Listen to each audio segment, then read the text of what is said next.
నీలాంజన సమాభాసం రవిపుత్రం యమగ్రజం ఛాయామార్తాండ సంభూతాం తం నమామి శనైశ్చరం. నమస్తే అండి, నేను మీ రామకృష్ణ ఆస్ట్రోన్యూమరాలజిస్ట్ని.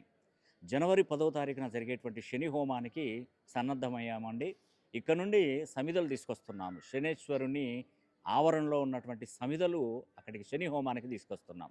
మరి ఎంత అదృష్టవంతులండి మీరు నిజంగా.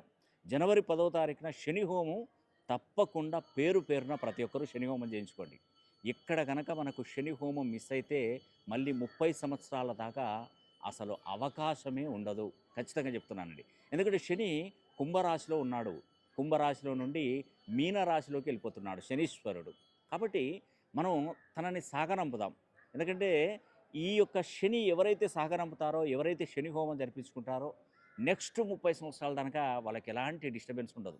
నిజంగా చెప్తున్నానండి. మీకు ఆరోగ్య విషయంలో కానీ, వివాహ విషయంలో కానీ, ఉద్యోగాలు రావడానికి కానీ, అప్పులు తీరడానికి కానీ, మానసిక ఒత్తిడి నుండి బయటపడడానికి కానీ, తిరిగి ఇచ్చిన డబ్బులు తిరిగి రావడానికి కానీ, ఇవన్నీ కూడా శనైశ్వరుని అనుగ్రహం ఉండాలి.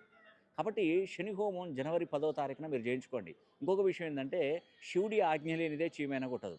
శనీశ్వరుని అనుగ్రహం ఉంటేనే మీరు శని హోమం చేయించుకుంటారండి. లేదంటే మీరు ఈ శని హోమానికి వేసే అమౌంట్లు కూడా స్ట్రక్ కావచ్చు, రాకపోవచ్చు, వీలు కాకపోవచ్చు, అయిపోవచ్చు. కాబట్టి ఈ శని హోమం, శని అనుగ్రహం ఉండాలి. మనం ఎంత చేసినా కూడా, మన దగ్గర డబ్బున్నా కూడా చేయించుకోవాలన్నా కూడా అనుగ్రహ సిద్ధి అనేది ఉండాలి.